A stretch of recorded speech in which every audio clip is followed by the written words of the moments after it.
Welcome to Yo-11 Minutes. Yo-11 Minutes, mostly Vegas, no BS, casino experience, and more. Michael Traeger is a casino and travel loyalty expert who also helps people turn their travel dreams into reality. And now, Michael Traeger. What's going on, Michael? Everything's great. Today's been like a really chill, productive day, dealing with all kinds of strange travel requests, like weird transfers from flights and airports that we do, and car services in Hong Kong and all that kind of stuff. There's a lot of stuff I don't say no to that I take care of, which people like. I mean, if you're willing, I always have a saying: if you're willing to pay for it, I'm willing to book it for you.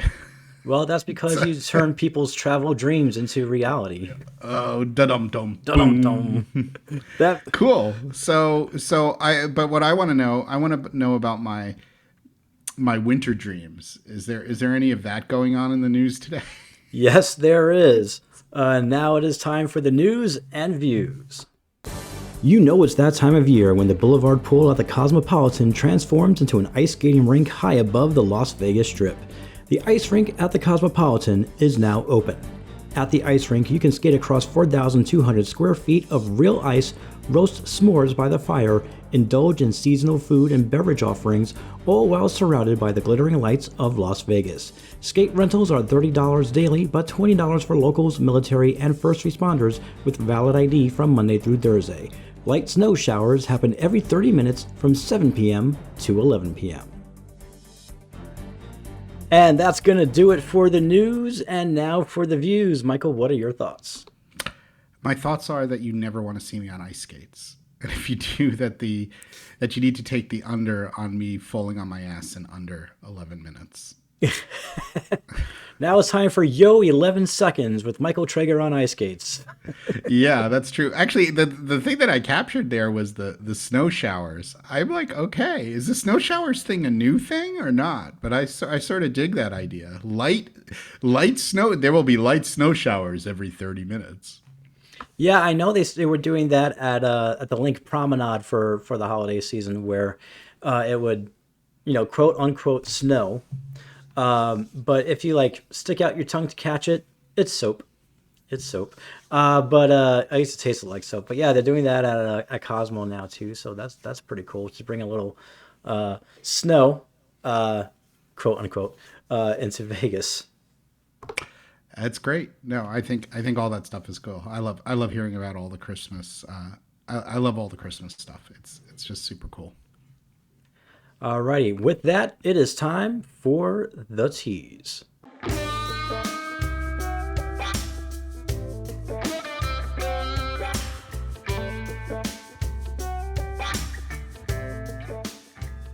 Take it away, Michael.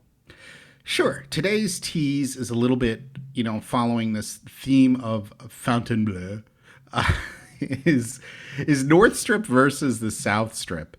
And is there just this huge bias that people have towards the North Strip in comparison to the South Strip, or I guess South to Center Strip? And why do people have that bias? Like, I think that I was a Stardust person, and as a Stardust person, to me, the North Strip seemed very, very logical and relative, and especially because you had the Sahara and you had Riviera. So that was pretty good. And yeah, you still had Circus. But I sort of liked the North Strip. And of course, the fact that Wynn Las Vegas wound up being on the edge of what you would probably consider, the North Strip. And then also you had the Frontier, the new Frontier. So that was pretty cool, in the mall. So I'm not like really biased towards the North Strip, but I think more and more when you talk about these days Resorts World, especially now Fontainebleau, people tend to be like, oh my God, that's the North Strip. It's so far away. It's like far from reality. So is there this North versus South thing? Is there even a name for it? Is there like a Northeast or Southeast kind of Vegas name? I don't know why I thought of that today.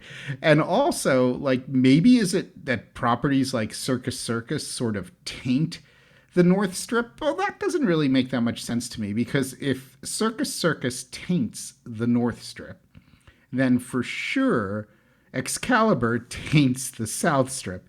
So anyway, I'm just thinking about that. Are you a Northie or a Southie?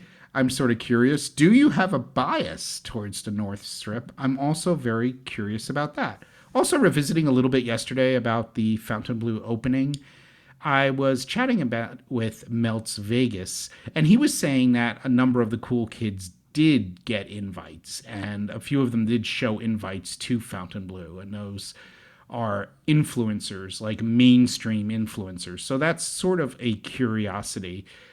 I still don't understand what's going on with Fontainebleau, and no one's really been able to tell me that. But supposedly there are a number of celebrities and major influencers that are involved with the opening.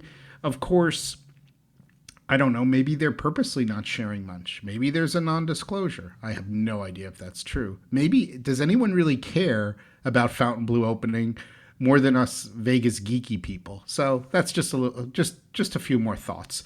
So Movestro, are you biased towards the North Strip though, or are you a Northie or a Southie? I don't feel like I have a preference. I love the Venetian, and that's more closer to north than center. But there's a lot of stuff in the south, like the New York, and MGM and Aria and all of that. Bellagio, well, that's center strip. I like them both equally. Can you tell I'm running for Vegas president one day? I believe that they're both Yeah, no, good no, I can sides. tell. Well, actually, what's the point? That's a very interesting thing too. Like, what's the delineation that it's no longer north and it's no longer south? Is like from Cosmo to Mirage Center Strip, or is Ooh, Cosmo? Because Cosmo's not really north, and no, Cosmo's not really wait, south, south? and Mirage is not really north. So is Mhm. that center? You know what? It's so funny though. You hear people say south. I mean, I think the most mentioned thing is South Strip. I have no idea why, but it seems like people refer to the South more often, and now they're referring to the North often, but they don't seem to refer to center that much. I don't know. What do you think, or am I just like crazy? I think for I think that once you start, I say Cosmopolitan and whatever's across the street from it, Planet Hollywood, going south all the way to Mandalay Bay is the South Strip. I feel like Bellagio and Horseshoe, Caesar's Palace, Flamingo is where the center begins, and I feel like that goes up to maybe Mirage, Okay. Harrah's, Venetian. And then once you start getting past that, I think that's where the South Strip begins. And some people would include the Stratosphere in with the South Strip. So I think up to You the mean Strat, no, no, the Strat. I think it's called the the Strat's Strat. North Strip. Yes, sorry, North Strip, right. We're So, confused. You know, no, no. I get you. wow. It is interesting. You see, we both had that. We, I, I, I enjoy all of the strip. I guess it's hard for me to, yeah, but anything north of Mirage, Harrah's, Venetian, I'd say is North Strip. You want to know one of the most interesting things, which is probably interesting to nobody else in the entire world, but Caesars is exactly center strip. Most would argue or say that Caesars is sort of center strip, or is definitely considered center strip. Caesars is also center strip in Atlantic City. Wow. That I did not know. Kind of, sort of. The problem in Atlantic City is that some of the properties on one end of the boardwalk are no longer there. So that's the problem there. But Caesars is that area where Caesars is in Atlantic City is considered center boardwalk or center strip if you consider the boardwalk a strip. So anyway, I always thought that was sort of interesting. On top of the fact it wasn't originally called just Caesars, it was Caesars Boardwalk Regency. That has a whole history there too. So anyway, we're not going to get into the Atlantic City stuff, but I would love to hear from people what they think of the North and the South Strip stuff, because I think I'm super curious about other people's opinions, or if they're more so their biases. Yeah, everyone put it in the comments or send an email or do whatever it is you do. Hit us up on Twitter and all that stuff. Whatever works best for you. Since we are at the 10-minute mark, are there any closing remarks? Anything on your mind? Yeah, we've got some great comments. Stephen Lowe mentioned that Miles to Memory had mentioned that there was a source that the public opening for Fontainebleau was at 11:45 p.m. on the 13th. However, Twitter, they said that the opening was the morning of the 14th with no specific time. I'm going to parse that into the fact that basically they're opening after midnight on the 14th. So it is one of those evening openings. As an aside to that, Durango just opened, and their opening was at 10 a.m. in the morning, which is sort of interesting because usually openings are slightly after midnight, but maybe that's more to do with the locals casino. And Marge Johnson mentioned that Westgate has a Christmas themed suite. Did you know that? That's awesome. I did not know that, but I know Westgate has a lot of interestingly themed suites, so I'm probably not surprised. Yeah, so that's some cool stuff. And I will leave the rest for tomorrow. But interesting stuff. Definitely, I wish that Fontainebleau would be very specific about their opening, but I'm pretty sure their meaning of the morning of the 14th means it's going to be right after midnight. So I guess we shall see. Yeah, that's my guess too. If they're saying if one thing said 11:45, it sounds like midnight. 11:45, because people might confuse midnight of the date for midnight that Midnight's a night, horrible time. not midnight that morning. So I that makes sense. I think.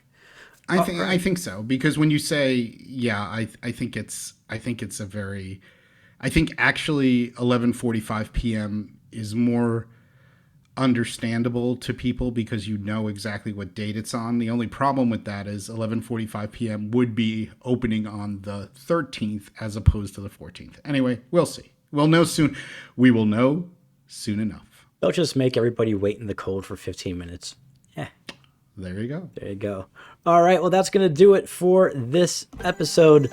Luxury travel booking, TravelZork Travel. Visit us at TravelZorkTravel.com to plan your next amazing vacation. And please join the conversation on social media. You can find us easily. All social platforms are at TravelZork. We'll see you next time.